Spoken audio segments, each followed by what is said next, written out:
ഉമ്മ തലേ ദിവസം വിളിച്ചിട്ട് പറഞ്ഞിട്ടുണ്ടായിരുന്നു, നീ 2 ദിവസം ഒന്ന് നിൽക്കാൻ വരുമോ, എന്നാൽ എനിക്ക് മാൾമാൻ്റെ അടുത്ത് പോയി 2 ദിവസം വിരുന്ന് നിൽക്കായിരുന്നു എന്ന്. ഓക്കെ, ഞാൻ വരാമെന്നും പറഞ്ഞ് രാവിലെ ചെമ്മാനിയോട്ട് നിന്ന് ഇറങ്ങിയപ്പോഴൊന്നും ഈ ഒരു ദിവസം ഇങ്ങനെ ആയിത്തീരുമെന്ന് ഞാൻ ഒരിക്കലും പ്രതീക്ഷിച്ചിട്ടില്ലായിരുന്നു. ഉമ്മാക്ക് പോകാൻ വൈകണ്ടെന്ന് വിചാരിച്ച് ഞാൻ നേരത്തെ എത്തിയിട്ടുണ്ടായിരുന്നു.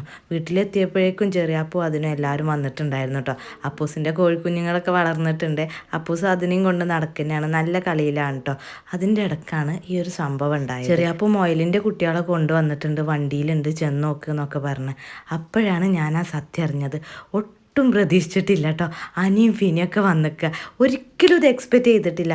അവിടെ യുദ്ധമൊക്കെ നടക്കുന്ന വാർത്തകളൊക്കെ കേൾക്കുമ്പോൾ നമുക്ക് എപ്പോഴും ടെൻഷനായിരുന്നു. ഈ ഒരു വരവ് നമ്മൾ എക്സ്പെക്റ്റ് ചെയ്യാതായതുകൊണ്ട് സങ്കടവും സന്തോഷവും എല്ലാം കൂടെ ആയിരുന്നു കേട്ടോ. വന്ന് കുറച്ച് കഴിഞ്ഞപ്പോഴേക്കും അപ്പൂസ് ഇവി നല്ല കളിയിലായിട്ടോ.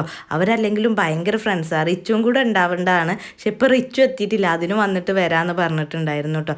അവർ കോഴിക്കുട്ടികളെ കൂടിയും തൊഴുത്തിലൊക്കെയാണ്. അവരെ പിറകെ ഓടി ഓടി ഞാനൊരു ഭാഗത്തായപ്പോൾ ഉമ്മാനോട് ഞാൻ പറഞ്ഞു, അപ്പം ഞാൻ ചുട്ടോളാം, ഇനി കുറച്ച് നേരങ്ങൾ കുട്ടികളെ നോയിക്കോളിയും പറഞ്ഞു.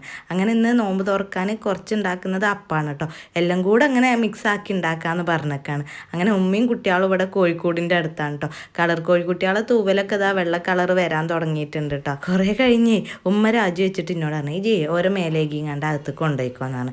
മേലേകിയതൊന്നുമില്ല, അകത്ത് കയറിയപ്പോൾ ഇതാണ് പരിപാടി. എന്നോട് പറഞ്ഞു പുറത്ത് കൊണ്ടുപോയിക്കോന്ന്. വീണ്ടും ഞാൻ അവരെയും കൊണ്ട് പുറത്തേക്ക് ഇറങ്ങിയേക്കാണ്. പിന്നെ ഈ വണ്ടിയിൽ അങ്ങനെ കുറേ നേരം അവർ സമയം സ്പെൻഡ് ചെയ്തു കേട്ടോ. അബാനും ഉണ്ടായതുകൊണ്ട് പിന്നെ പേടിക്കാനൊന്നുമില്ല, അബാന് മാനേജ് ചെയ്തോളും. അങ്ങനെ ബാങ്ക് കൊടുക്കാറായപ്പോൾ നമ്മളൊക്കെ ടേബിൾക്ക് എടുത്ത് വെച്ച് കുറച്ച് ബിരിയാണി വെച്ചിട്ടുണ്ടായിരുന്നു കേട്ടോ.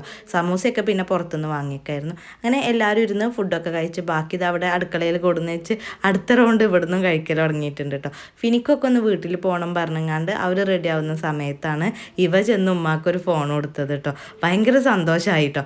ഇവയൊക്കെ പോവാന്ന് പറഞ്ഞപ്പോൾ അപ്പൂസിനും പോകണം. അപ്പോൾ ചെറിയപ്പൂ കടയിലൊക്കെ കൊണ്ടുപോയി ചോക്ലേറ്റൊക്കെ വാങ്ങി കൊടുത്തിട്ട് അവനെ തിരിച്ചേൽപ്പിച്ചിട്ട് പോയതാണ് കേട്ടോ. അപ്പൂസിനെയും കൊണ്ടുപോകാമെന്ന് ഫിനി കുറേ പറഞ്ഞു. അത് കൊണ്ടുപോയാൽ നല്ല രസം ഉണ്ടാവും, വേണ്ടാന്ന് പറഞ്ഞ് ഞാൻ സമ്മതിച്ചിട്ടില്ലായിരുന്നു. അവർ പോകുന്നതിൻ്റെ മുന്നേ തന്നെ ഞങ്ങൾ ഫോണൊക്കെ നോക്കിട്ടോ. സാംസങ്ങിൻ്റെ ഒരു ഫോണായിരുന്നു. ഉമ്മാക്ക് ഭയങ്കര സന്തോഷമായി. ഇനി അവർ പോവുകയാണെന്ന് പറഞ്ഞു. അതുകൊണ്ട് തന്നെ ഇനി ഞാൻ അപ്പൂസിനൊക്കെ ഫുഡ് കൊടുത്തിട്ട് കിടക്കട്ടെ. അപ്പോൾ ഇന്നത്തെ വിശേഷം ഇത്രയൊക്കെ ഉള്ളൂ. ഇൻഷാ അല്ലാ നാളെ നമുക്ക് മറ്റൊരു വീഡിയോയിൽ വീണ്ടും കാണാം.